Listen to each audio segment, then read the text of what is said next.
What's up, y'all? Sean here.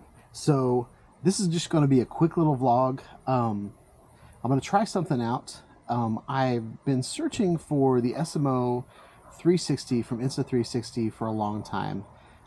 It's about $350, maybe $340 on BETAFPV's website. But I found an auction on eBay and I won it for $50. So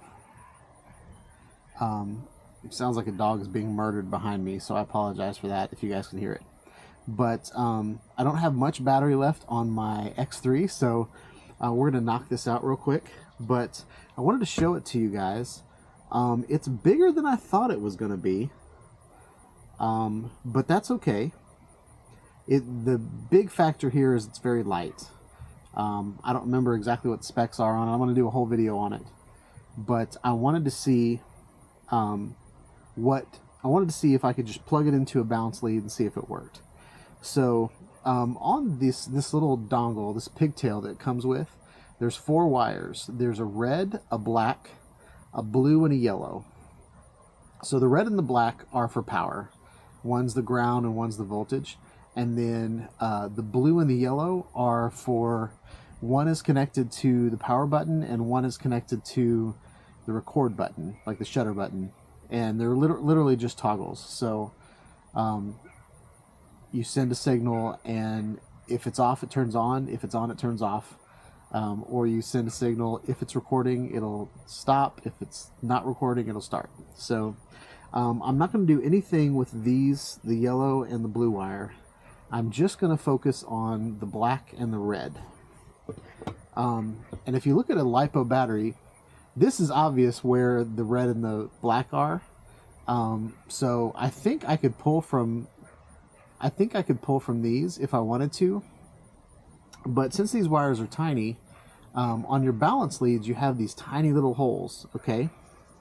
And so this particular balance lead is kind of clear. And you can see that there are 4 wires going in here. So there's a ground for each cell, and then, because it's a 3S battery, and then there's a positive voltage, okay? So basically how this works is it goes from negative to one cell, and then to another cell, and then the positive. So if you laid these all out in a row, you'd have the 3 cells. So what I'm going to do is I'm going to stick the red wire from the SMO into the red hole on the balance lead.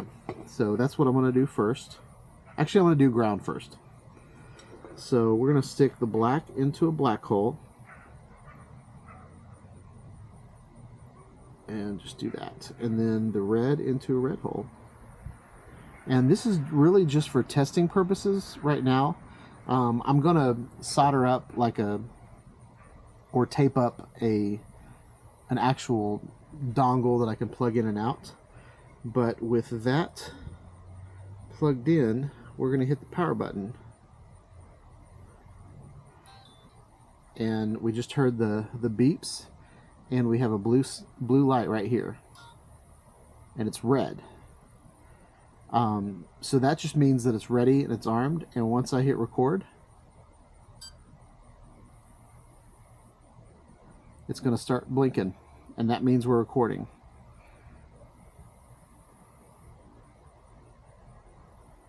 All right. And so what I'm going to do is we're just going to record for a little bit and see what this looks like. So I'll sit it down and make it so you guys can see the red light. I don't know if you can see the red light or not. Let's see. Yep, you guys can see the red light. So we're just doing a test shot. If this video records, then you'll be watching it right now. If it doesn't record, at least I got enough power to the camera so that it turns on, and then we'll have to figure out why it's not recording. It might be an SD card issue. A lot of my friends online that watch the channel mention that the SMO 4K, the plug, comes in and out. If we lose power to the camera without stopping the file, it will corrupt the file. So we're just going to try this out. I'm going to do some testing to see how long a file I can record with this. Sometimes the SD card isn't fast enough or stuff like that, so this might be finicky like everyone's saying the SMO 4K is, because this is kind of the same system except this is the 3D version of it. So I think that's enough for a little test. So we're still blinking, so we're going to stop recording.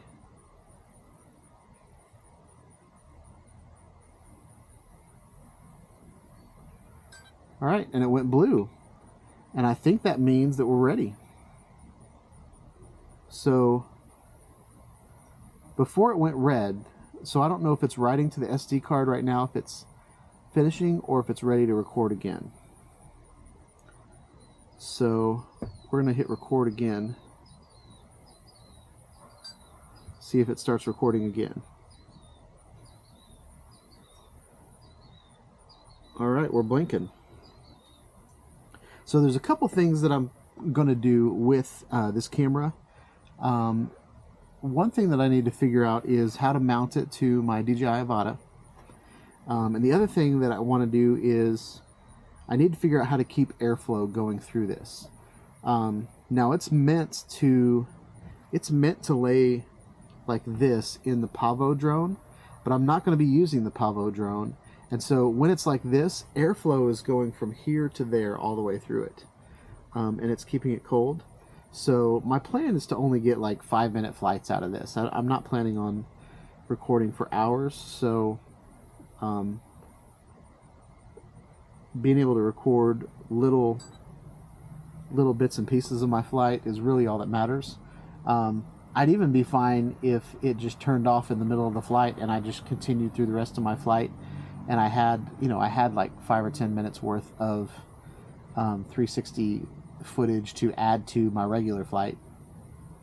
But yeah, this is just my little test. So hope you guys like this video. Please like, subscribe to my channel, click on the bell for notifications when I put out more videos on really cool 360 cameras. Have a wonderful day, y'all. Peace out.